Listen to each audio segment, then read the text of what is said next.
The filmmakers of Tangerine.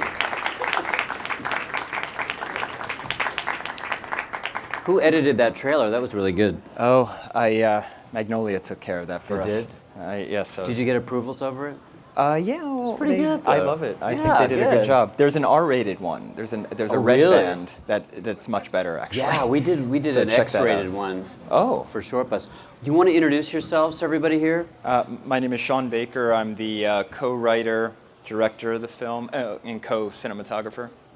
Mya Taylor, I play Alexandra. Hi, I'm James Ransone. I play Chester. Karan Karagulian play Razmik. I'm Mickey O'Hagan, and I play Dinah. I'm Darren Dean. I'm one of the producers from the film. Shih-ching, so I'm one of the producer, also costume designer in the film. Radium Chung, co-producer and co-cinematographer. Chris Bergoch, I co-wrote this thing with Sean, co-produced. Well, like I was saying, there haven't been many narrative films that really grabbed me in a number of years, and this one really blew me away.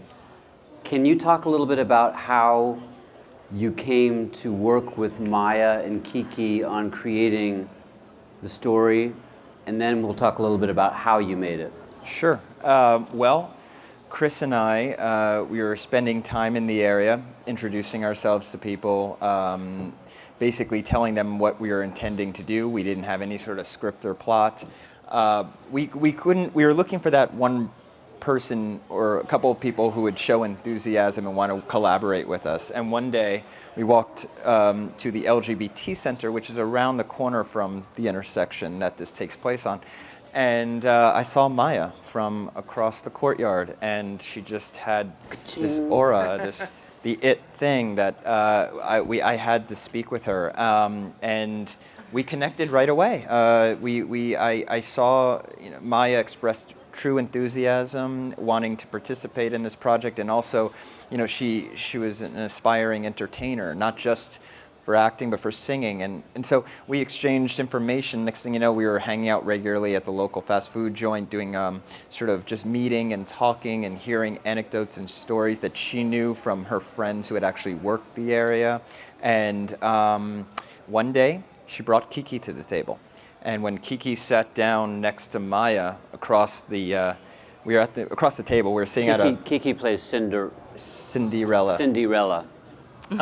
As soon as I saw them together, I just thought, that's it. We're going to write two characters who these two actresses will play, because they just had this dynamic duo sort of interaction. They complemented each other, they contrasted each other, they were so funny together, and so really that set us down the road into writing the script together. And how did you, Mya, realize that this was the right kind of person to work with, who was going to respect where you were from, the realness of what the stories is, and and your input was going to be very important? Did you tell that right? Could you tell that right away? No, he gave me his previous movie, Starlet and Prince of Broadway, which I love Starlet. No comment of Prince of Broadway. I mean, it was a good movie, but it wasn't my type of movie, because I'm a girly Can't girl. please Let's them all. get that straight. Girly girl. Yeah, and I was in So- Starlet too, so. Yeah, this hot guy was in Starlet too. So then I knew that, okay, this is serious, this is big. Never in a million years did I think that it was going to be what it is today. Right. I thought I was just working on a pretty great project. I didn't know that it would be this. Yeah. So when you first, were both of you thinking at the beginning, trans sex worker situation? What was the venue or the Sure. context that you were thinking of before you met Mya? I'll start, Chris. Is that cool? Yeah, of All right. Basically, this intersection of Highland and Santa Monica, it's sort of an unofficial red light district. It's about a half long a mile, time. long time, and it's about a half a mile from where I live. From a filmmaker's point of view, it struck me as I was actually amazed that a story, I had never seen a story that had taken place there on film or cinema or television. And so I had already been exploring sex work with my previous film, Starlet, and maybe this was just a logical progression, I'm not sure, but I wanted to explore this neighborhood. And it was really about It was more the neighborhood, whoever might be in the neighborhood. Whoever might be, and I knew, and then Chris and I, what we want to do is, with these films that we're making right now, finding a theme, a universal theme. In this case, there was themes of friendship, infidelity, stuff that could be applied to any community, culture throughout the world that everybody can identify with, but apply it to that area. Very specific. And find the story there. Is that? Yeah, lots of times you hear people say, write what you know. I think Sean and I really enjoy writing what we don't know. But with that comes a very big responsibility of doing our due diligence and research. And we were really lucky to meet Mya and Katana Kiki Rodriguez, as Sean said, when we ran into them. And Mya was nice enough to bring her to the table. The contrast was it just unfolding right before our eyes, and we, Sean and I remember the moment we looked at each other, thinking like, okay, we have something here with you guys, and just Did you all do improv together before you wrote scenes, or was it more just ideas and then you wrote it and then Mya made it her own in her own? We had words? a few. We had some workshop sessions. In which we would have, but we knew the scenes pretty much. So this is after we wrote the initial treatment that we passed by. So like the general scenario of what would happen, but not exactly what the dialogue was exactly. Right? Well, we had some dialogue. Yeah, and I always like to say we had just come off of Starlet, as Sean mentioned, and in the beginning of that film, it was a very sort of cinema verite, just a day in a life, 90 minutes of a girl who happens to be an adult film star, but it would focus on her day off, just trying to find her dog in the valley. And that film evolved into what it became, but the A to B story really never left our systems. So I think we had the genesis of an idea. We knew we wanted to tell a story about someone getting from point A to point B, and we went in with that. So we would do these workshop sessions. They're very much influenced by Mike Lee and his technique. Sure. And so, for example, the bus scene from the film, we would get into a room and we'd set up chairs. You're on a bus. Let's see where we have to hit these themes. We have to get this exposition out. We have to get from point A to point B. And here's some dialogue. You can throw it out the window if you'd like. Like an improv workshop. Yes, and they quickly impressed me. Yeah. I realized how lucky I was because both women are not only incredibly talented with just improv, but comedic and comedy improv. You can't teach. You can't teach. No. It's funny. It's so. Especially the first half of the movie is just an explosive, virtuoso kind of film. It's beautiful. The way it's shot is dynamic, it's exciting. The acting is super real and yet heightened in a comic way. And I'm like, wow, this is great. This is enough. And then it surprises you, and there's these scenes, most memorably in the club where Mya's performing. There's this hilarious kind of not device, but plot point that Mya has a show at 7 p.m. and everybody she talks to, 7 p.m. tonight, be there, 7 p.m. tonight, be there. It's repeated a number of times so it will stick. Where was it that you shot that, by the way? Hamburger Mary's. And then we cheated the interior out in the valley.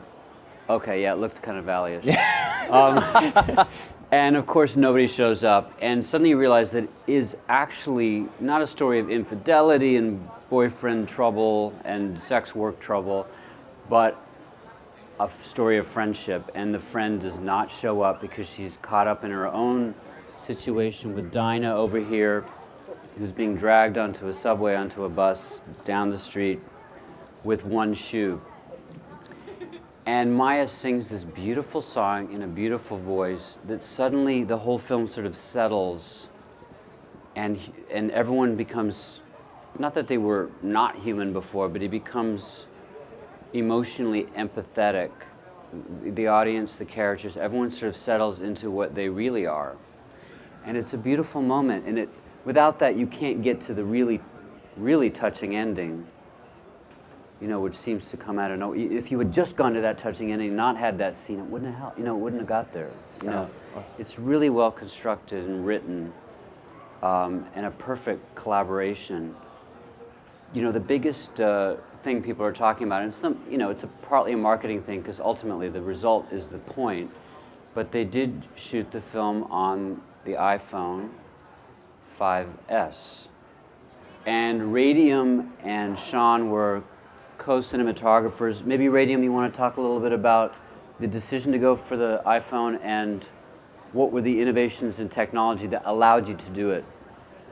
Well, first blame this guy.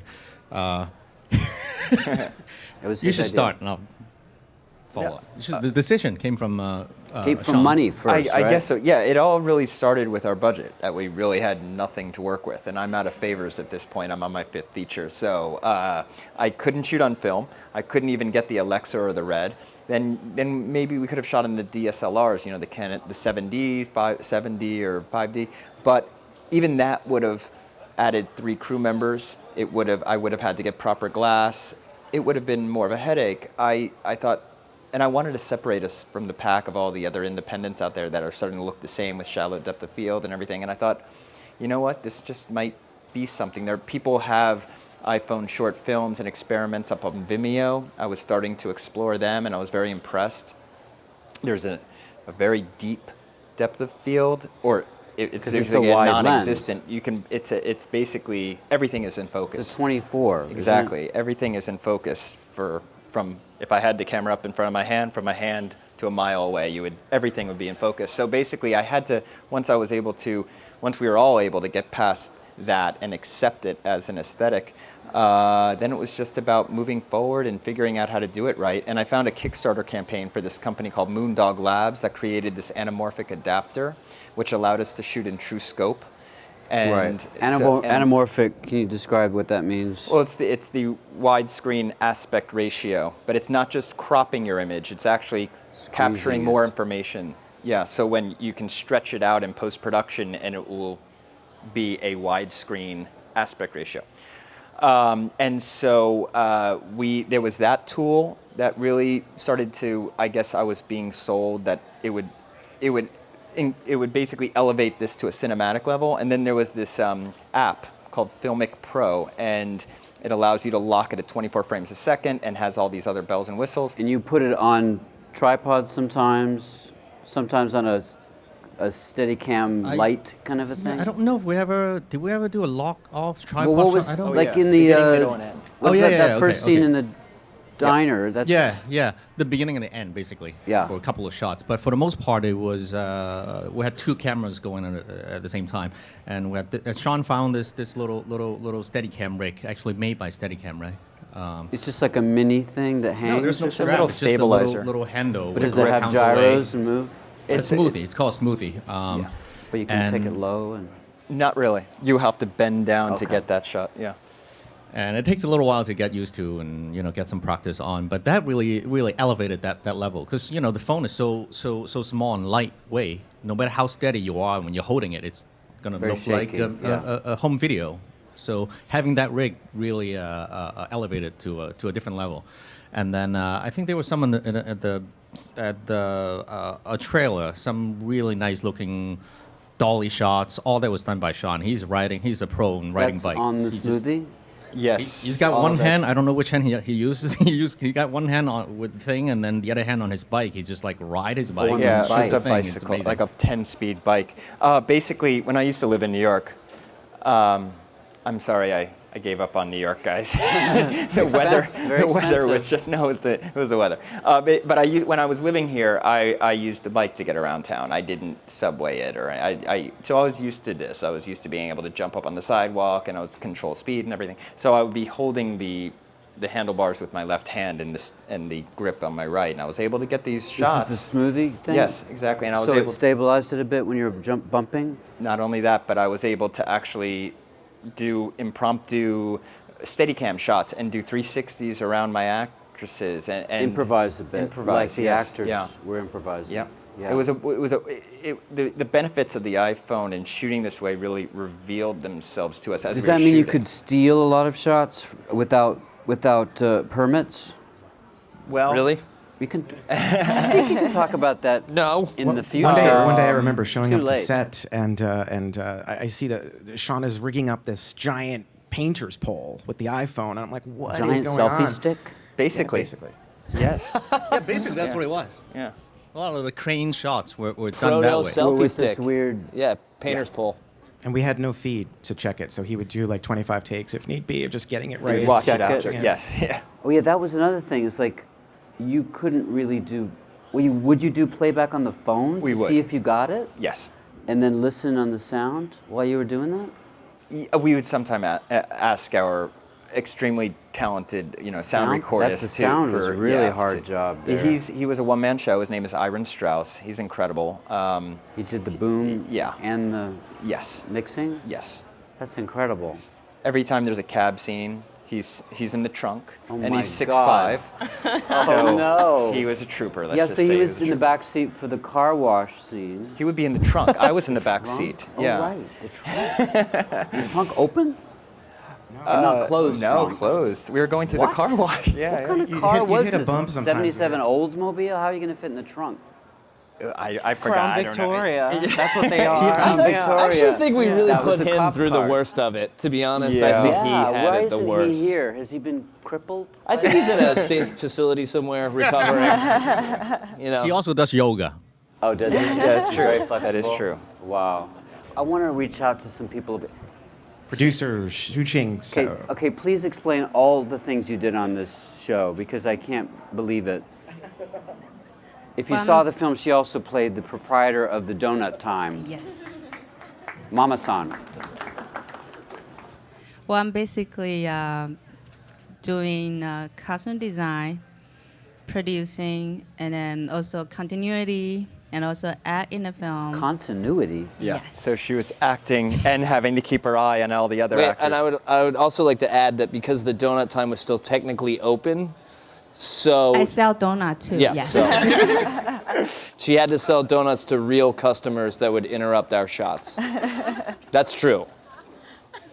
Did you ever have any shots of them in it and then you had to get a release and get them in the movie? Yeah, we have Yeah, two yeah. shots of real And customers. they're just like looking over at the camera, but it looks like they're looking at a character. Exactly. We So promised. costume design, so you're fixing the costume, continuity, donuts, producing, Acting. saying we're losing light. We're and Yeah, acting. I also shot in the donut time from behind the counter. You see. shot with Yeah, another I camera. also have a camera. Behind the counter, I was shooting at the same How many cameras? Most cameras you had at once going at the same time? We have 3 cameras. 3. But at one time, only 2. The most we had running it is 2. Did we you bu- have we to purchased blur 3. anything? Like do any digital removal of signs or cameras or extras or anything? No. Well, there were a few times. I think there was a bus sequence that we shot in which we. People, Was when that you stolen shoot in, when you go on the bus? Well, yes. Well, when you shoot in LA, people are savvy to the industry. They understand that this could be something like a feature film or even a webisode or something. Right. So when you ask for releases, you have to even be nicer than you are in New York. You have to be like, you have to beg for their releases. And there was one guy who started the bidding at $400. And we were like, wait a minute, we're making an extremely low budget film here. Let's start at 20. And he's like, $350. I was like, we're not going over $60 here. And eventually we had to just give up on the shot. It was fine. It was okay. We could lose that take. But that's what you have to deal with. And the thing is that Shih-ching and I learned this from co-directing a film years ago called Takeout, in which we were shooting on the Upper West Side in a Chinese takeout. And we promised them, just like we promised Donut Time, that we wouldn't interfere at all with their business. As long as they just let us shoot in there, we swear we'll work around the customers, we won't get in the way. But what it does is that I think it allows you to capture real, stuff you wouldn't capture if things were set up and locked down.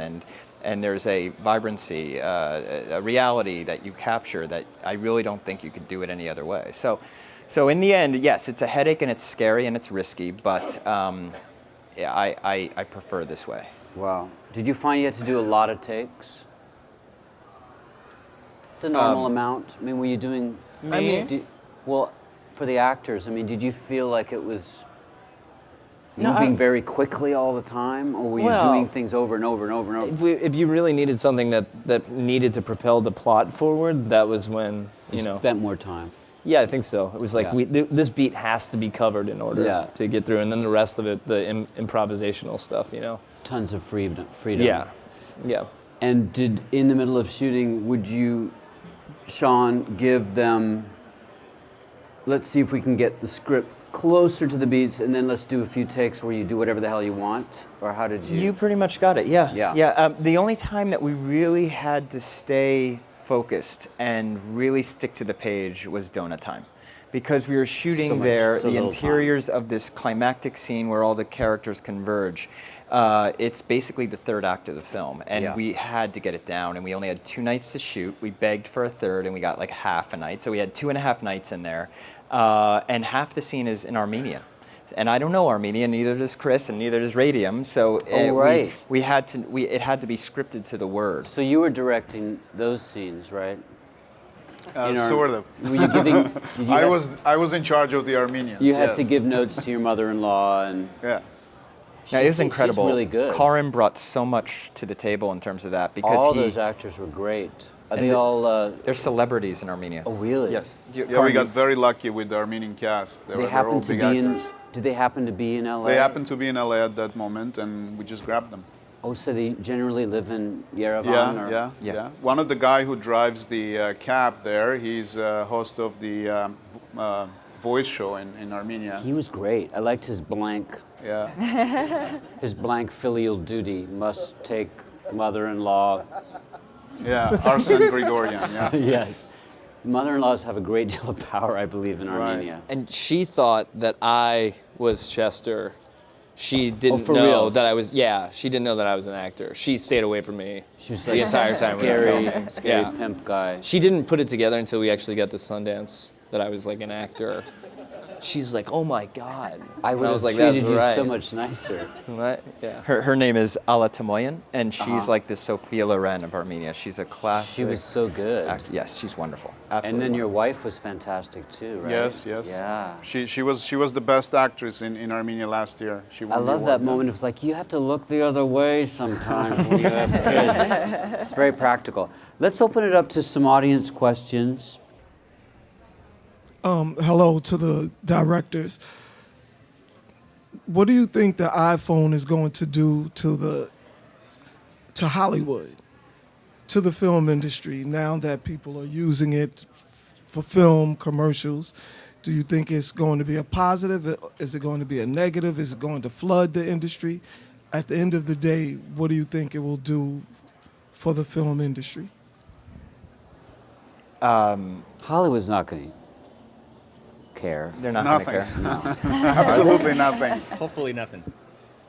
Yeah, it's very hard to answer that question. I mean, Hollywood is already employing things like the Black Magic camera. I'm sure there have been some films that have already used iPhone to a certain degree in certain areas. What's the Black Magic camera? It's this small. It's like the GoPro. It's like a smaller HD camera. Right. But to tell you the truth, I really don't know, and it's hard for me to say. Have you heard of other people?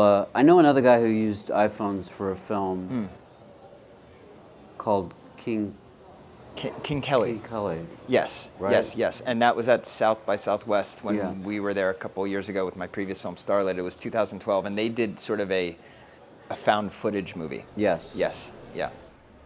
Hi, my name is Brandon, and my question goes out to the filmmakers and actors.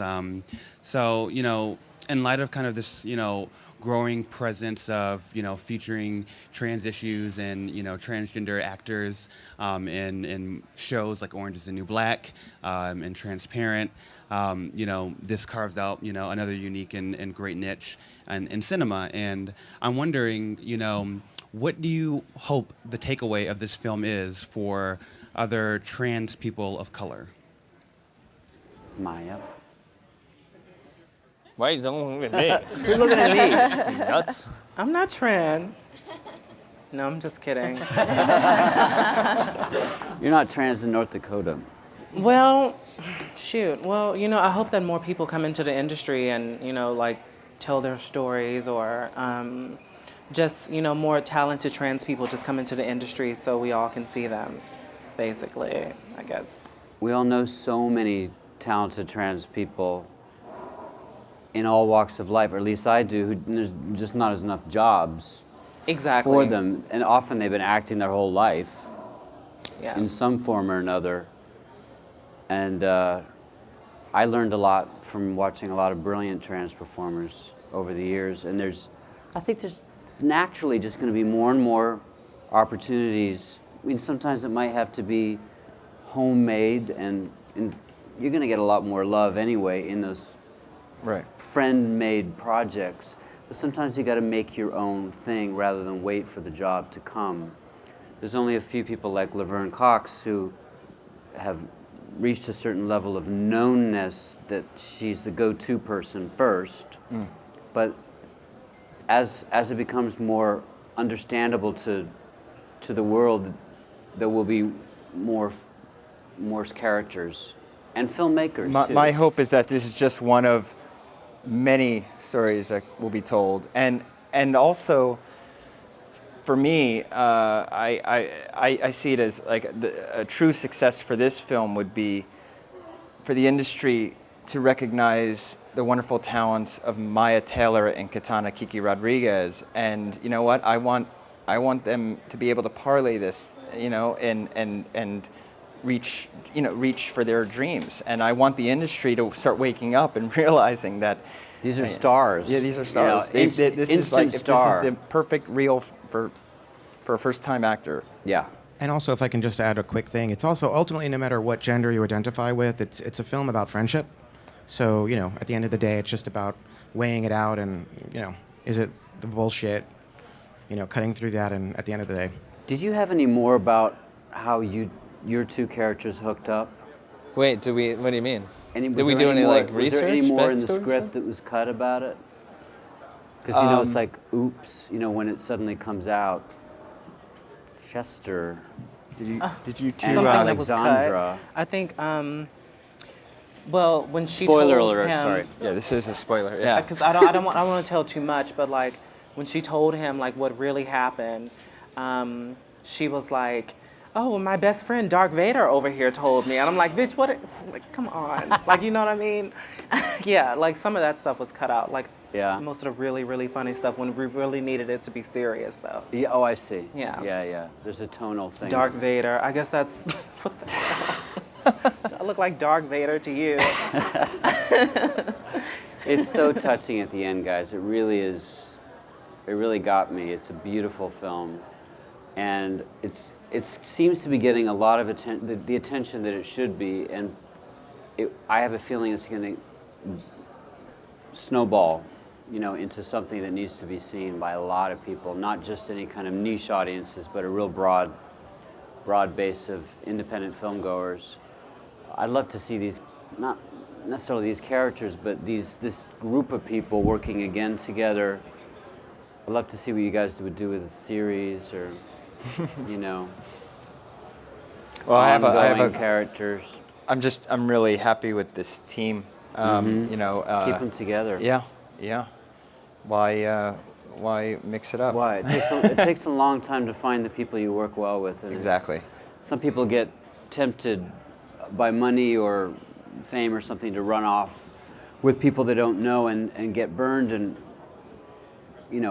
bridges are broken with you have to be really strong about keeping it together. It's also, these are micro-budget films, and nobody's making out. Well, I was about to say nobody's getting rich, but nobody's even paying rent. Yeah. So it's really a labor of love, and the fact that this whole team has basically been working every day on this for the last 2 years for nothing but for the love of it, just means so much to me, and I'm so thankful for that.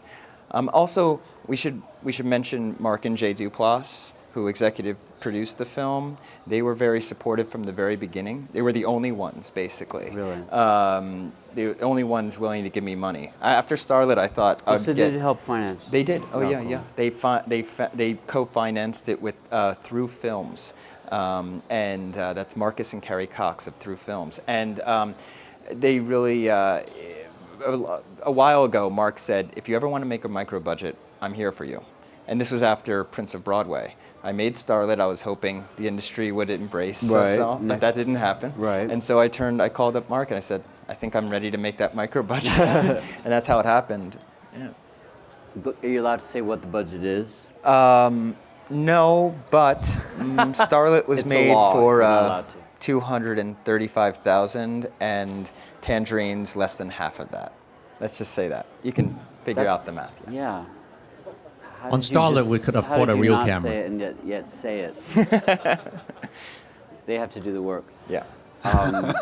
Well, sometimes that's part of the story. I mean, the iPhone is one of the gimmicks. It's not about the iPhone at all, but that gets people talking about it. I was involved with a film called Tarnation, and we were just like, oh. I said, how much did this film really cost to make before you take it to the print, take it to the music clearances, like when you actually made it, and it was $238. Wow. 38 cents. I was like, let's use that. Yes. It's just something to get people talking about it, and to remind them that you don't have to have millions to make something beautiful. People think bigger is better, and often just look at the films around you, you'll find that that's not the case. Hi there. I was wondering if you could talk about the sort of kind of like the B story of the film and where that came from, the taxi driver John story. Yeah, thank you. I'll let Karin do most of the talking, but I just want to say that thank you for pointing that out, because that's I find that to be a very crucial, it's a crucial B story, and it doesn't get much attention by the reviewers so far. It all came about because of Karin. I've worked with Karin now 5 times. I think he's a genius actor, and I've wanted to figure out how to employ him in this film. And do you want to take it from there? Sure, thank you. Okay. As Sean mentioned, we worked 5 times already, and every time he calls me, like, when the script is prepared, he calls me, he's like, okay, this is what I have, now how do we fit you in here? So we just sit down and think, and this time I said, well, it's a movie about LA, every other cab driver in LA is Armenian, how about that? So is that right? That's how it started, and then they came up with the story, family, and took him a while to convince me to do the car wash scene, but he did convince me. Then we got all this great cast of Armenian actors, very, very lucky on that, very talented, and yeah. What? That's where the title came from the air freshener? Is that where it came from? There's a hint of that, yeah. It's really just it's the way I see it, and it's up to the audience to interpret it, but it's just not a literal title. We're just going for the sense feeling that you get from the color or the fruit. It's tangerine colored film. It is. But all this stuff with, is it Karin? Karin. Karin. In the cab is just, it's a whole little film in and of itself, and all the horrible passengers, who I'm sure are all your friends, right? That you, a lot of them. I got to get them in, his friends, yeah. I mean, that horrible. Well, he's the one being vomited on. If Oh, that's you were what the, you're- oh God. I'm just more of a human prop. Well, oh God, the vomiting, spoiler alert, vomit scene with your brother or friend, whoever that character was. Yeah, that's a guy named Josh Sussman. You might know him So from Glee. funny. Oh yeah. He wanted to vomit on cue for us. He told us he can do it, and I think that we said, okay, let's see how that's going to work. In fact, vomiting is in all Sean's films, and it's interesting how the amount of vomit gets larger and larger, and the amount of vomit in this last film I have never seen. It used to be easy because they used to sell Epicac over the counter. It's a What are vomit. you talking about? He really vomited? It's a vomit-inducing syrup. Yes. For poison. If you're poisoned, that was up to Starlet. It was available. Now we have to. You can't get Ipecac? No, you cannot. You've just lost all credibility. And bourbon, You can get everything online. Trauma is producing our next movie, by the way. I got a lot of vomiting in my Yeah, a next lot of movie, vomit, so- a lot of vomit money in Trauma. In fact, when we were done with that scene, it was a one-take scene. Obviously, you can't take. So I was like really concentrated. All of a sudden, I don't hear anybody saying "cut." So I pull my head up and I see the whole crew is vomiting. Yeah, I remember looking up and I were had losing wiped it. away some of Josh's vomit. Because the actor did? Yeah, Because when he's getting a hit. you see Radium Chung here with the Why is iPhone. nobody talking about this in the press? And our sound guy was trapped in the trunk with the smell. Yes. If I could just, though, Radio. go back I to hope your we had original another question. car. Wait, Hollywood if I is could just so go from vomit. glamorous. Right, yeah, Hollywood. Glamour. If I could just go back to the Armenian question, though, only because we just had Pride Weekend, and I don't know how many of you have actually gotten a chance to see it yet, but the subplot, the B story is so important when you think about what's going on in Russia right now and Armenia in terms of like how homosexuals are treated. After experiencing Pride Weekend in New York and being on our float and seeing all the love, I mean, this is the most amazing Pride of all time because of, the marriage. So to be in this country and to experience that, to know what, if you're gay or transgender in Armenia, what you would go through, I'm so glad we had this because, slight spoiler if you haven't seen the movie, but he's ratted out by a fellow Armenian for his proclivities. And the other actor said that if he was in Armenia, he would be considered the hero of the film because he sold him out and let his family know. Ooh, ugly. And that's right now in 2015. So I think it's not even about the B story. It is really the story of just humanity and who we are as people and how it should be.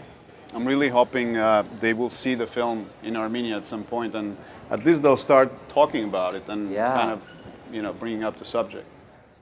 Sorry to get heavy after the vomit. Is there like a Cinematheque that would play smaller films? Well, we would hope to play the Golden Apricot over there and see how it plays. The big film festival. Yeah. Wow. Also, there's so many great little set piece scenes that aren't necessarily part of the plot, which is strong. The plot is really find the girl, get the revenge situation, and then the friendship breaking up. But there's so much local color. I haven't seen an LA film that really shows LA underbelly so well in a really long time. There's a hilarious scene with Karen and who picks up a prostitute. I love that scene. Yeah. She's just so real. That's her name is Anna Fox, and she's actually an adult film star. Oh, is she? She's and fantastic. she's wonderful. Absolutely wonderful. Really good. Yeah. Well, I won't tell you what happens there, but you got to see this film. Talk about it. We're so happy all the filmmakers, cast and crew came today. Happy end of Pride and July 10th. July 10th. Yes. Do you know where it's playing here? In New York, it'll be playing at the Sunshine Cinemas and up at Lincoln Center. Lincoln Center, great. Right. Cool.